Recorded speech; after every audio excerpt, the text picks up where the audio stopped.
Umar Ali Shah rural development trust ద్వారా నా మొక్క నా శ్వాస అనేటువంటి కార్యక్రమాన్ని పర్యావరణ పరిరక్షణలో భాగంగా ఈ రోజున పిఠాపురంలో ఈ కార్యక్రమాన్ని నిర్వహిస్తున్నాం.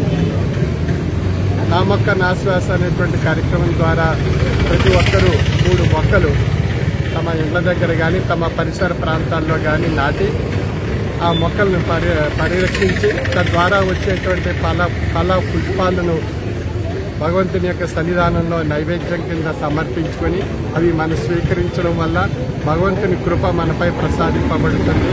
అదేవిధంగా మనం ప్రతి ఒక్కరూ సంవత్సరానికి 3 మొక్కలు పరిరక్షించుకోవడం ద్వారా ఆ మొక్కల ద్వారా వచ్చేటువంటి స్వచ్ఛమైన ఆక్సిజన్ ప్రాణవాయు మనందరికీ లభిస్తుంది. భూ వాతావరణం చల్లబడుతుంది, వాతావరణ సమతుల్యత ఏర్పడుతుంది. తద్వారా మనకి అనేక రకాలైనటువంటి అనారోగ్య సమస్యలన్నీ తొలగింపబడతాయి. తద్వారా మనకి ఒక చక్కని వాతావరణం మనం సమకూర్చుకోవడం జరుగుతుంది. ప్రతి ఒక్కరూ 3 మొక్కలు నాటేటువంటి ఈ కార్యక్రమమే నా మొక్క నా శ్వాస అనేటువంటి కార్యక్రమం Umar Ali Shah rural development trust ద్వారా ప్రతి సంవత్సరం కూడా నిర్వహింపబడుతుంది.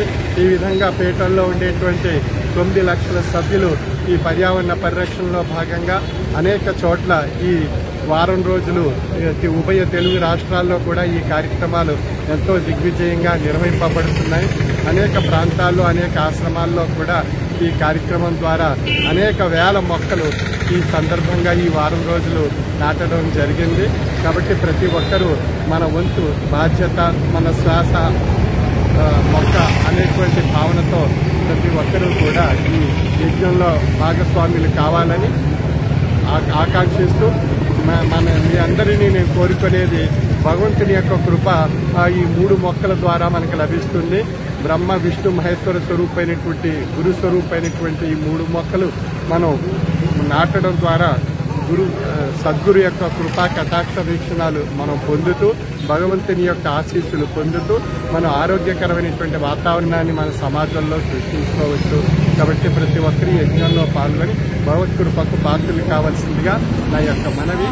సర్వే జన సుఖినో భవంతు.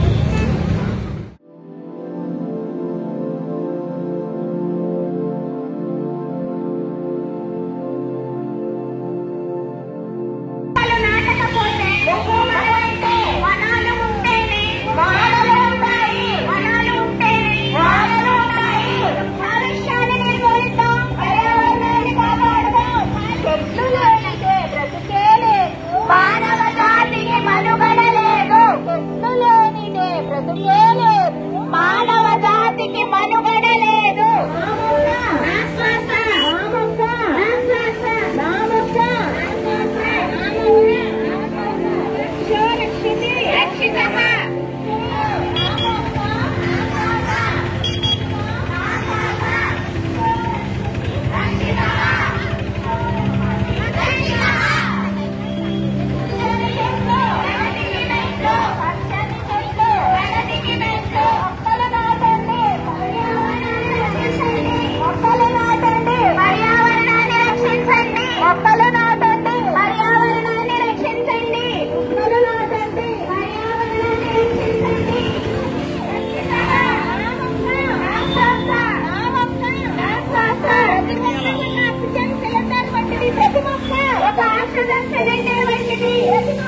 ఒక ఆక్సిజన్ సిలిండర్ వంటిది.